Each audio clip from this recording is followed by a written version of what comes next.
What's up, guys, and welcome back to the Duke Wisdom Podcast. For the first time this season, the Duke Blue Devils, ranked number 7 in the country, won a basketball game. So they first elevated to number 7 in the country back at the turn between November and December. Lost their first game ranked 7th, November 30th, to Arkansas, and then followed that with another loss to Georgia Tech that same week. They got back up to number 7 just a couple weeks ago, played Pittsburgh, lost. Back to number 7 once again. It seemed almost like a foregone conclusion, especially with Duke having lost 5 of its last 6 games in Blacksburg. I, for one, almost had this one as just marked up as an L on the schedule. There's 2 games every year that I just about almost preemptively put an L on the schedule for if they're playing them. And that's Virginia Tech at Virginia Tech and NC State in PNC Arena. Those 2 games seem like impossible tasks for Duke. They have broken the curse in more ways than one today by knocking off Virginia Tech and Blacksburg and getting that win as the number 7 team in the country. Not to mention they were wearing the cursed black jerseys. So a lot of curse breaking today. Virginia Tech normally shoots the absolute they shoot the freaking skin off the basketball so often against Duke. But today, that wasn't really the case.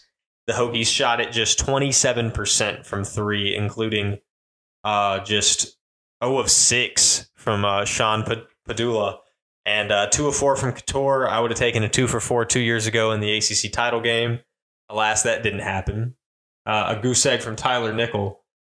Duke struggled defensively at times on backdoor cuts against Virginia Tech, and I'll get more into that. Honestly, that might even be the only complaint for today's game.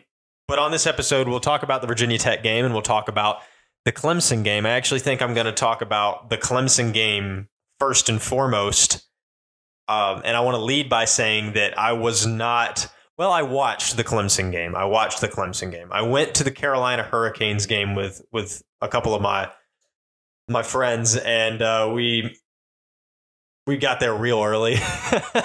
So by the time that I was picked up and making the drive to Raleigh, the game had already started. So I was watching the game on the car ride, and then I was watching it standing in line and climbing the stairs up to the 3rd level in PNC, and I was watching the game, just sitting there. And let me tell you, at the end of that game, I was turning to my buddy and I said, man, I've watched enough Duke basketball to know they're not winning this game. It doesn't feel like they're winning. This is not a game they're winning. The aura is off. When they drew up that one play at the end of the game for Flip to get that shot, I almost lost my mind because he hadn't played a good game. Got the shot to go. He didn't get the free throw to go because he's well, he did actually, but for a lot of the game, he didn't get the free throws to go. A really poor free throw shooting game. I'll get more into the free throw shooting as I get talking. But when PJ Hall got fouled, I was like, well, that's it. Duke has just lost this game. But they get bailed out on the other end, and Clemson fouls Tyrese Proctor. Yes, it was a foul.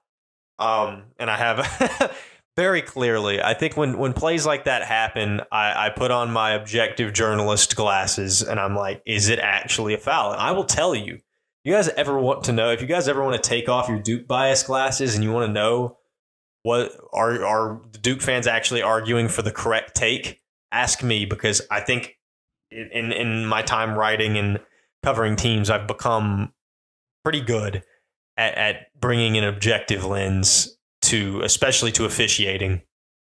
And on that play, it was a foul. It was a foul. Did Tyrese Proctor, snap his head back and try to sell the call? Absolutely. Did he have to do that? Absolutely not. But the people complaining about that have clearly never watched, or at least haven't watched the NBA in a very long time. You're not familiar with the games of Joel Embiid and Trae Young, my friends. That's just how basketball goes. Being able to sell a call like that that's a good thing when you become a professional. But it was a foul. It certainly was a foul. I don't think there should be any argument about that whatsoever. I saw Theo Penson talking about how it's just a call you don't call. And it's like, well, there are some officials that let plays go at the end of the games when there's fouls and they just don't call them. And I think that's the wrong thing to do. Don't just let them get away with it because it's the last play of the game. Like, hold them accountable for all 40 minutes, not for 39 minutes and, 55 seconds or whatever. You got to hold him accountable. If he fouls on that last play, you call it. Tyrese Proctor had a pretty bad game from the line against Louisville the game prior, just 2 of 5. I touched on that on the last episode. His free throw percentage was 87 last season, and after the Louisville game, it was all the way down to 72% after he shot 2 of 5. But I think, interestingly enough, maybe he took that to heart, and Tyrese Proctor's playing with a different kind of swagger about himself lately. He had that 24-point game, and then he against the Cards, and he followed it up with 18 against Clemson for a 21-point per game average over last week. I'd say definitively his best week as a Blue Devil, and I don't think it's particularly close. And he shot 4 for 4 from the free throw line, 4 of 6 from 3, 5 of 10 from the floor. Just a fantastic effort from Proctor. But he didn't even get player of the game. You got to talk about Jared McCain in this one. 21 points, 3 steals, 5 boards, 2 assists. Terrific game for McCain, earned him player of the game. Mark Mitchell had a solid game. He had 13. Kyle Filipowski, not so much. 2 of 8 from the floor. Goose Egg had a 3 from 3, 5 of 11 from the line. What has happened to Kyle Filipowski? He was a pretty good free throw shooter last season. And I know coming into tonight's game against Virginia Tech, he was 67%. I imagine that fell. I don't actually know what he shot from the line. I'll look at the box in a second. But really good start of the game for Caleb Foster against Virginia Tech. But against Clemson, just 5 points for him. Not a whole lot of help from the bench. Jeremy Roach came off the bench again today against Virginia Tech. But he played 25 minutes. He only scored 5 points, though. Not a whole lot of impact. Just 1 point from Ryan Young and nothing in 7 minutes for Sean Stewart. It was a tough one. Oh, like overall, PJ Hall didn't even play all that well, but he got to the line and he made his free throws when he did that. He was 5 of 13 from the floor, which isn't horrible. He ends up with 19 and 10. And he very much outplayed Kyle Filipowski. I tweeted before that game, I thought that Kyle Filipowski needed to outplay PJ Hall in that one for Duke to win, and he didn't, and Duke eked it out. This is one of those games that it was like, don't lose this, because this can become an upward trajectory game for Duke. Regardless of what the end score was, it was a 1-point win, and honestly, they probably should have lost it there in the last couple minutes. But they didn't. They didn't lose the game.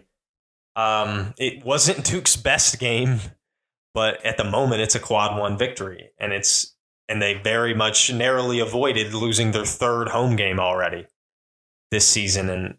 And this was a big one. And if Duke wants any chance, and I mean any chance, at winning the ACC, they could not, the regular season that is, they could not lose this one. And now, let it be known, I don't think they're gonna.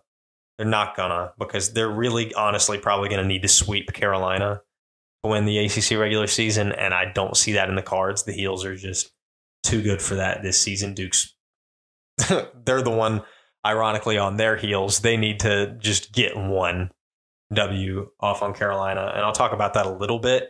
But I think I'm hopefully going to do another episode Thursday previewing the Carolina game. I think I'm in a very unique position to talk Duke Carolina because of my status as a writer, with the Daily Tar Heel covering North Carolina men's basketball and then running Duke Wisdom for over a decade now. Obviously, I know Duke basketball. At least I hope you guys think so. I hope you guys don't listen to this and you're, man, this guy just doesn't know ball. But I hope you don't think that. But I have a limited takes, I suppose, on this Clemson game because my attention was so diverted. It just kind of being on my phone and walking around and stuff like that. But huge ice in his veins free throws by Tyrese Proctor. Very much reminiscent of Tyus Jones last week in a lot of ways. And that 21-point game for Jared McCain helped him earn Duke's first ACC Rookie of the Week honors for a player. That was big time. He got Rookie of the Week, 15.5 points per game. I honestly think Proctor would have been Player of the Week in a lot of different weeks, but Duke just can't seem to get that. RJ Davis had a terrific week, though, no doubt, for the Heels. Want to join a community of Duke accounts publishing news, theories, and predictions on Duke athletics? Join the Duke Wisdom Network. Just go to dukewisdom.org/join network today and fill out the form with your name and social media. Or you can DM at Duke_Wisdom on Twitter or Instagram. Become a part of the community of Duke fans publishing their takes today. Again, that's dukewisdom.org/join network or DM at Duke_Wisdom on Twitter or Instagram. So Duke ekes out a win over Clemson. Brad Brunell complains. Clemson fans cry. All other college basketball fan bases cry. Everyone hates Duke. Duke won a game when everybody's mad on Twitter. So that's how it goes. That's how it goes. And then today, this might be the most impressive win that I can remember at Virginia Tech. This one and maybe the one in 2020. Where Duke rattled, they beat Michigan State and Virginia Tech in consecutive games, and that was a really good win for that 2020 squad. Similarly, this is just a fantastic win. I would have guessed, 9 times out of 10 they walk into this game, they don't win it, especially coming off of such a narrow, emotional victory against Clemson just 2 days ago, by the way. I would have never thought, that they had to travel to Blacksburg, play in this just incredible away environment at VT, a place where they consistently and historically have struggled, and they didn't. They played terrifically. I think this was Duke's best offensive game outside of maybe like the Pitt game and Queens and stuff like that. But this is one of the best games they played all year. It is, in my opinion, probably their second best win of the season behind just the Baylor win. Jeremy Roach came off the bench again. I mentioned that earlier. But he played 29 minutes. He led the team in scoring with 16. Perhaps not his greatest game, but still a very, very good game. 4 of 5 from 3. I keep saying it, man. Jeremy Roach, just how reliable is this guy? 4 of 5 from 3. He knocked down his free throws. Sean only played 4 minutes, 0 points. We're seeing a little bit again of a steady decrease as Duke kind of carves out the fact that their rotation is mainly 7 guys. And by the NCAA tournament, really, Duke's not going to play any more than 7 guys. I think that's pretty clear. 14 for Kyle Filipowski, 8 rebounds. Solid game for him, 6 of 9 from the floor. He was very strong. And I like Kyle Filipowski's matchup against bigger, thicker big men, which is kind of what he had when he was going against, I think it was Poteet. Yeah, Poteet inside. And because Mark Williams, when he played guys like that, he got absolutely obliterated. A key for Ohio State back in 2022 was giving Mark Williams the absolute business. Because those guys are shot blockers, but it was putting just the shoulder into the chest. Mark's too skinny. He couldn't deal with it. And Derek Lively was honestly pretty similar with some matchups like that at times. But Kyle Filipowski struggles in the opposite way, actually. It's the athletic bigs that give him a fit. But a guy like that, Filipowski bangs with him. He doesn't have to have a really high release point on that guy, and he can take his time and be very effective at scoring. I think he would have had a nuclear game today if it wasn't for foul trouble. I think that cost him some buckets, but still a good game for Filipowski, a solid bounce back after not playing well against Clemson. Mark Mitchell had 8 points. He had some big dunks. 8 and 8, but it wasn't the greatest game ever for Mark Mitchell. 6 turnovers isn't beautiful. A lot of bad passing from Mark Mitchell, but still had some big buckets, especially in the first half. Tyrese Proctor, 12 points, 5 assists, doesn't really tell the story of what Proctor was able to do. He was 5-8 from the floor, 2 of 3 from downtown. Proctor just playing with so much poise. He's so confident. And that is so valuable to Duke. Having a confident Tyrese Proctor is maybe one of the most valuable things Duke can have. Because you can get Filipowski banging on all cylinders. You can get the freshman going. You can get Mark Mitchell going. But this team, honestly, I think might go as far as Tyrese Proctor's willing to take them, because guards win in March. Filipowski's going to be very important. He's going to have to be consistent for Duke to make a run in the NCAA tournament. But Duke's going to go about as far as Jeremy Roach and Tyrese Proctor will take them. The other guards are very important, Jared McKay and Caleb Foster. But I think it's the returning captains of the team in Proctor and Roach. And Proctor's proving that his play can very much directly impact what happens with this team. That they have done very well over the last 3 games. They're on a 3-game winning streak heading into Chapel Hill. And he has probably reasserted himself as a first-round draft pick, I would imagine. He had taken himself right out of that conversation. I think scouts have probably seen what they need to see from him. And barring a monumental drop-off again, I think Proctor's back into the first round. Which bars a very interesting who's coming back question. But I'll touch on that later. We're in the middle of the season. I don't need to talk about that anymore. But just what a fantastic game from Proctor. I mentioned how Caleb Foster had a terrific start. He had 8 of Duke's first 12. He didn't score after that. He only actually played 15 minutes on the game. But he was very, very crucial to start that game because Virginia Tech made some shots, got some good backdoor cuts going. That crowd was going. And they had a couple shots. Filipowski had a layup that just wouldn't go in. And Proctor had a mid-range shot that just wouldn't go in. But Caleb Foster made some ballsy shots. He made some big shots for Duke down, in the very beginning of that game that allowed the game to stay close and allowed Virginia Tech not to take command of the momentum and the rhythm of the game early. And that was huge. Talking about the rhythm and the way the game was played early on, I think it's huge. And I want to really, really stress the fact that the pace of the game. God, I loved the pace of the game to begin this. I hate it. I hate it when play is just broken up with, foul, and the officials are dictating the pace of the game. And I don't want people to get confused because I did make an assertive claim on Twitter about how complaining about officiating is the lamest thing you can do. Blaming losses on officiating, unless it is just like they blatantly 100% missed one call that directly contributed to the outcome of the game. I don't think that's the case. Some Clemson fans would probably be like, oh, that's what happened. And that's not what happened. We've gone over it. It was an actual foul.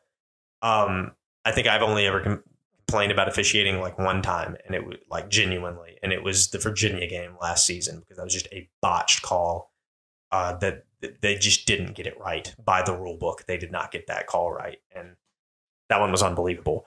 But I think it's just like, if you're blaming the officials for losing the game 99 out of 100 times, you could be blaming a lot of other things for that game. It's not really on the officials. And I'm not blaming the officials for anything here. All I'm saying is I just don't like when they call a bunch of fouls. I like to let them play a little bit, let them play a little bit. And they let them play a lot in the first half, and I loved it because it was quick. It's like before you even knew it, it was the under 12 timeout, and there was never an under 16, and I just loved the pace of that.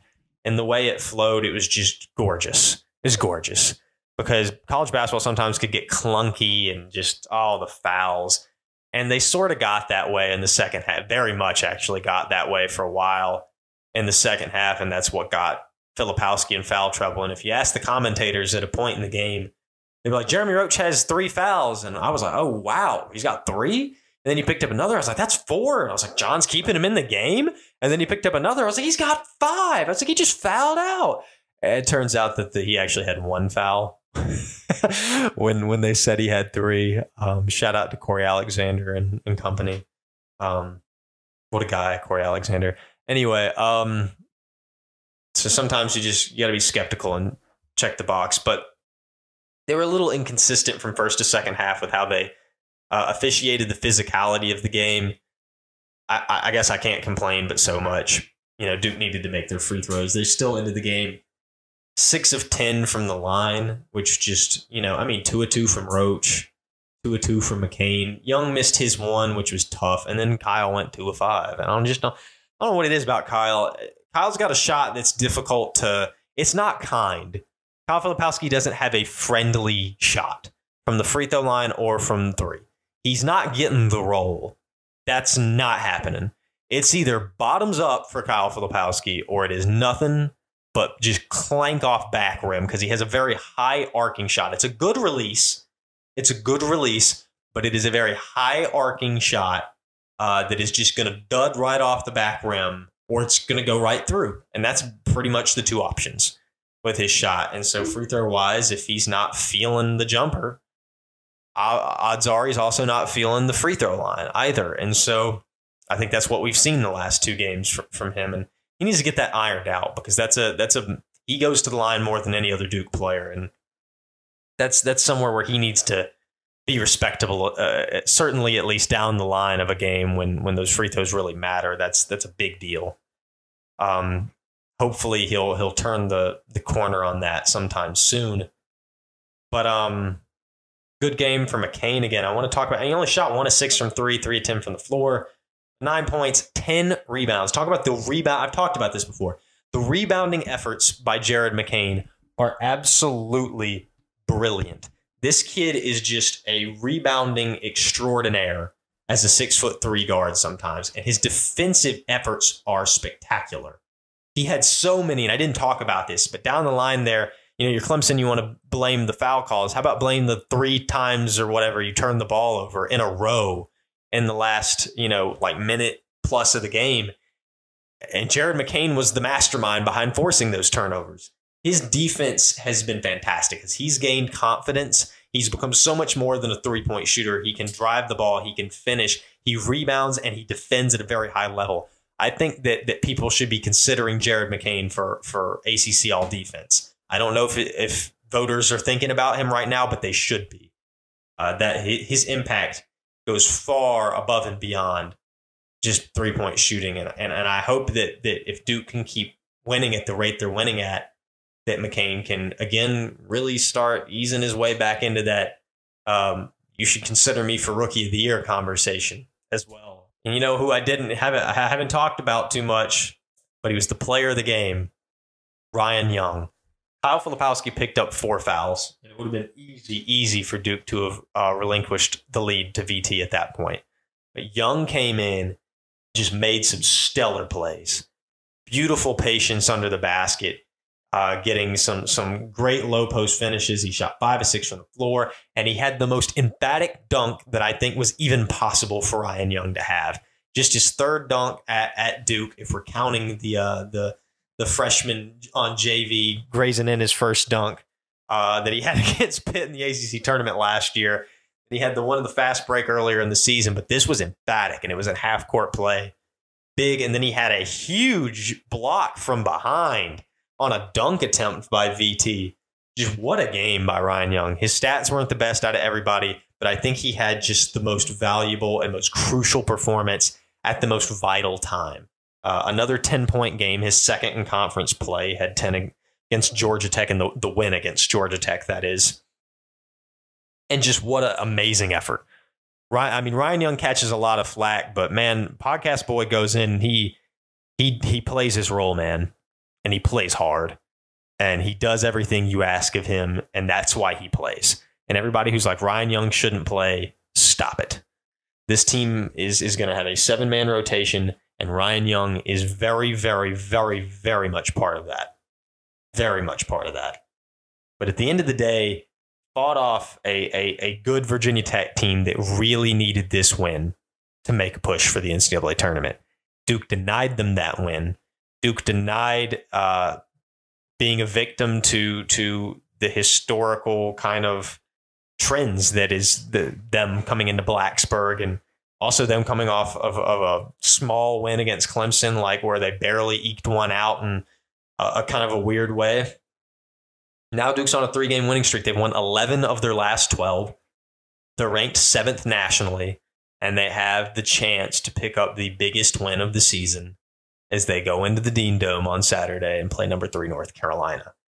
It's going to be interesting. In a lot of ways, it's going to be a crapshoot, but that's not one that I want to get into too much right now, but huge stakes for that game. Carolina, I think, will be 10-0 in ACC play heading into that one, and that's going to play a big factor in why I think the game's going to pan out the way I think it's going to. If you want to hear that, you'll have to tune in Thursday. But just a ginormous win over VT in a game that I think can be a huge tide turner for Duke this season, especially if they knock off Carolina in Chapel Hill. If Duke gets that win on Saturday, this team's just going to fly through the moon. Absolutely. They're going to fly through the moon. But don't want to get ahead of ourselves. Three straight wins, big wins against Clemson, and a big win against Clemson, and an even bigger win at VT. Thanks so much for listening in, guys, as always. And make sure to subscribe and follow the podcast wherever you're listening. Follow Duke Wisdom on Twitter and Instagram, and subscribe on YouTube. And I'll be back at you and hollering at you Thursday, and we'll be talking Duke Carolina, the greatest rivalry in sports. It's going to be a fun one, guys. It's going to be a really fun one. Number 3 versus number 7. All right. I'll holler at you.